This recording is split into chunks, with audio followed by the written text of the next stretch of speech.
Hello, and welcome to the Life Organized with Lisa podcast. I'm Lisa Seeley, and organizing is my superpower. I'm a busy mom who has figured out how to do all the things and keep important things from falling through the cracks. And I'm here to give you tips, tricks, and practical advice about how to organize your entire life. You can find my website at www.lisaseeley.com.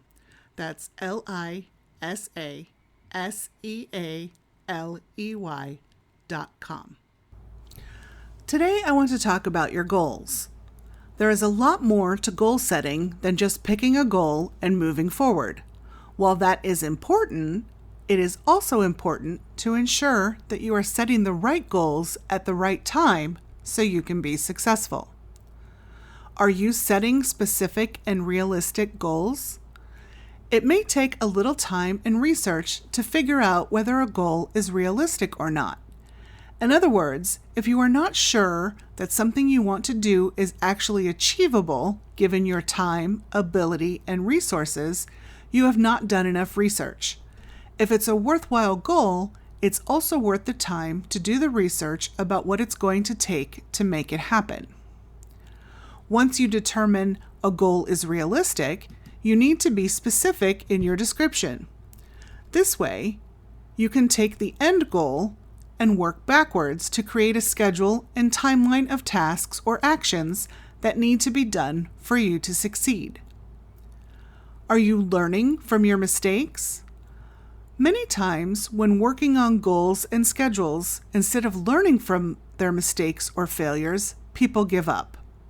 For example, if one of your goals was to work out for 30 minutes 3 times per week, and you scheduled 30 minutes in your day 3 times per week to do that, you're going to throw off your whole day.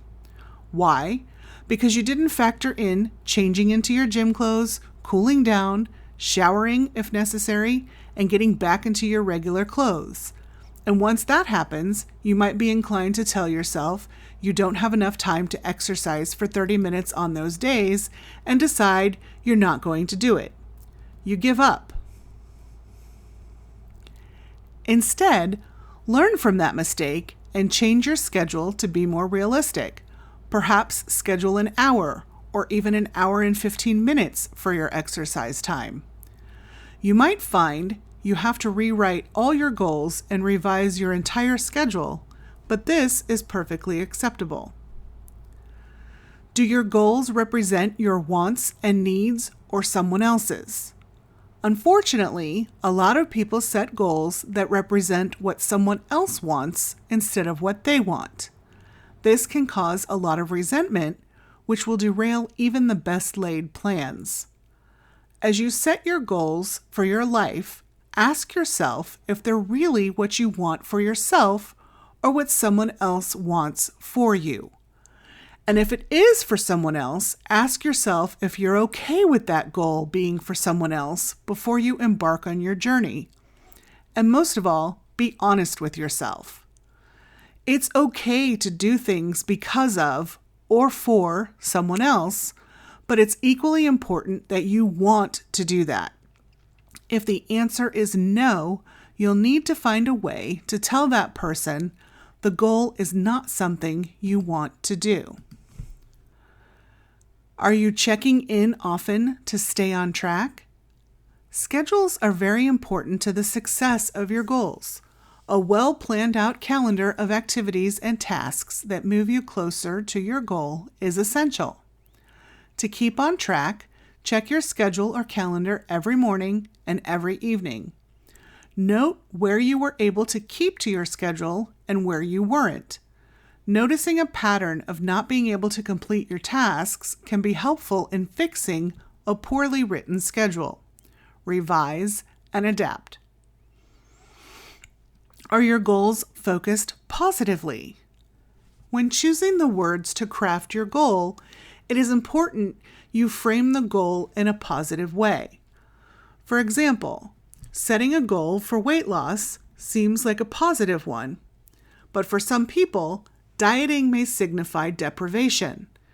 Instead, you could reframe it to improve my BMI by 10 points, or improve my cholesterol by 10%. Play with the words until the goal feels like it is positive and right for you. Do you have too many goals set at once? Setting too few goals can be a problem, and so can setting too many. If you have too many goals set at one time, it will be easy to become overwhelmed and increase the chances of failing at one or more of them. If you have many goals in different areas of your life, start with one personal goal and one career or work goal and focus on those two until you achieve them. Then you can move on to the next goals in those areas. Remember, you don't need to accomplish everything today. Do you need help identifying, clarifying, or setting goals? Send an email to lisa@lisaseely.com and let me know how I can help you. That's it for this week. Thanks for listening. Until next time.